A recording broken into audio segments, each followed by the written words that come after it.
Nah,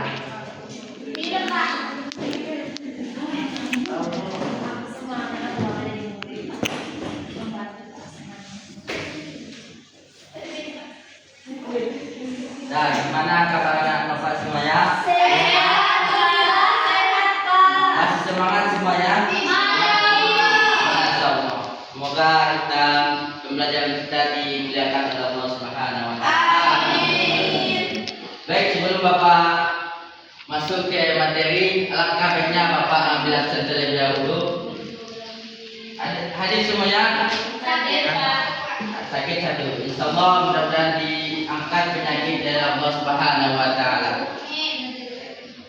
Dan anak Bapak semuanya, sebelum kita pembelajaran kita mulai, alangkah baiknya kita berdoa kepada Allah Subhanahu wa Ta'ala yang akan dipimpin oleh Atika. Amin. Baik, terima kasih kepada Atika. Semoga diterima amal ibadah kita semuanya dan Enda dimuliakan dalam menuntut ilmu kita. Baik, Bapak tidak akan menjawabkan kata-katanya. Langsung saja kita masuk ke pembelajaran kita, yaitu penyembelihan hewan kurban. Dan ada akikah, sedangkan akikah minggu lalu sudah kita jelaskan. Nah, Bapak akan menjelaskan tentang penyembelihan hewan kurban. Nah, perlu kita ketahui terlebih dahulu apa sih yang namanya kurban itu, yaitu pengertiannya itu dari kata qoroba yang berarti dekat.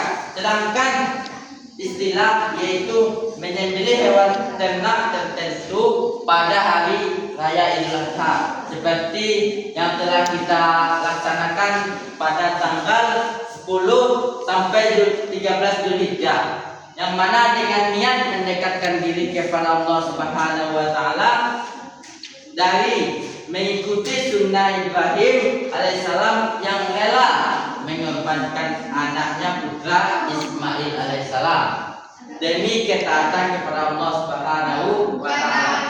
Nah, berarti kurban ini adalah salah satu niat kita untuk mendekatkan diri kepada Allah Subhanahu wa Ta'ala. Dan juga mungkin kita tidak sanggup pergi ke Baitullah, yaitu melaksanakan haji. Akan tetapi Allah memberikan jalan yang kedua, yaitu melaksanakan kurban. Nah, adapun hukum melaksanakan kurban yaitu sunnah muakkadah, yang mana sangat dianjurkan bagi yang mampu. Dikatakan yang bagi yang mampu, yaitu banyak kok dia orang kaya tetapi dia tidak mampu berkurban, maka itu tergantung pada niat seseorang tersebut, maka dianjurkan dalam hukumnya tersebut. Nah, waktu penyembelihannya itu atau waktu pelaksanaannya itu tanggal 10 sampai 13 Zulhijjah, yaitu setelah sholat Idul Adha. Nah, hewan yang harus kita kurbankan atau hewan yang bisa, mungkin di Indonesia ini dimayoritaskan yaitu seperti sapi, kambing, domba, dan kerbau. Sedangkan di Arab sana yaitu seperti unta, domba. Karena sapi tidak ada di dasar dalilnya, yaitu Al-Quran surah Al-Kautsar ayat 2, yang mana yang berbunyi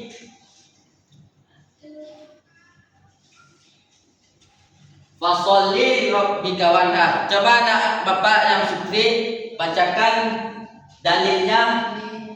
Baik, terima kasih pada Supri yang telah membacakan dalilnya, yang mana yang artinya maka laksanakanlah sholat karena Tuhanmu dan berkurbanlah.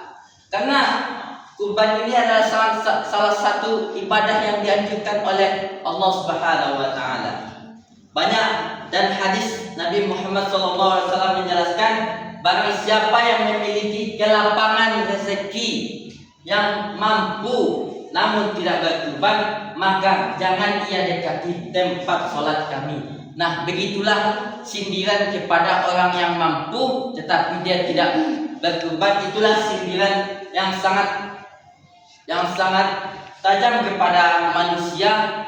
Janganlah dekati tempat sholat kami. Itu hadis Ibnu Majah. Baik, maksudnya itu tata caranya.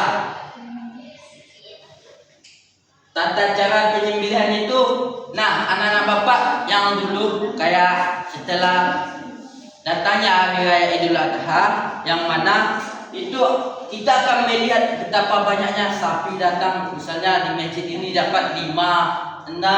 Nah kita harus lihat bagaimana tata cara penyembelihan kurban tersebut. Tidak boleh sembarangan, karena kalau sembarangan itu adalah ibaratkan menyiksa kurban tersebut. Nah, yang pertama, niat yang lurus karena Allah Subhanahu wa taala. Karena niat ini adalah utama, kunci agar terimanya ibadah kita.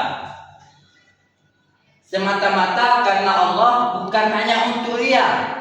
Kebanyakan orang kalau berkurban ini akan ria, pamer, dan tujuan duniawi. Hanya untuk dibangga-banggakannya saja, bukan untuk tujuan akhirat. Nah, yang kedua yaitu mempersiapkan alat yang tajam. Nah, kenapa dikatakan mempersiapkan alat yang tajam? Karena ketika kita menyembelih hewan tersebut, maka kita harus memiliki alat yang tajam seperti pisau yang sudah disediakan sekali setahun kita pakai untuk tidak menyiksa hewan kurban tersebut. Yang mana hadis riwayat Muslim mengatakan sesungguhnya Allah telah mewajibkan ihsan dalam segala sesuatu. Jika kamu menyembelih, maka sembelihlah dengan cara yang baik. Maka kita harus langkah-langkahnya itu harus kita perhatikan supaya tidak melaksanakan atau tidak menyiksa hewan tersebut. Dan yang ketiga itu menghadapkan hewan ke arah kiblat. Nah, contoh hewan tersebut kita arahkan ke kiblat lalu kita potong. Nah, yang keempat itu membaca basmalah dan takbiran. Bismillahirrahmanirrahim. Allahu akbar. Allahu akbar. Begitulah contoh tata cara tersebut. Membaca bismillah. Dan yang kelima yaitu proses penyembelihan. Dan yang keenam yaitu pembagian daging. Yang mana pembagian daging ini dianjurkan 1 atau 3 dimakan sendiri dan keluarga. Disedekahkan kepada fakir miskin, dihadiahkan kepada tetangga dan kerabat. Nah, anak-anak bapak semua sudah pahamkah semua tentang proses penyembelihan hewan kurban? Apakah ada yang ingin bertanya? Tidak. Nah, semoga kita dapat pahami apa yang Bapak sampaikan dan Bapak akan bagikan kelompok, yang kelompok 1 dan kelompok 2 dan kelompok 3. Dan kepada kelompok 1 silakan menjelaskan. Nah, terima kasih pada kelompok 1 dan kelompok 2. Alhamdulillah, semoga dapat dipahami dengan pembelajaran hari ini.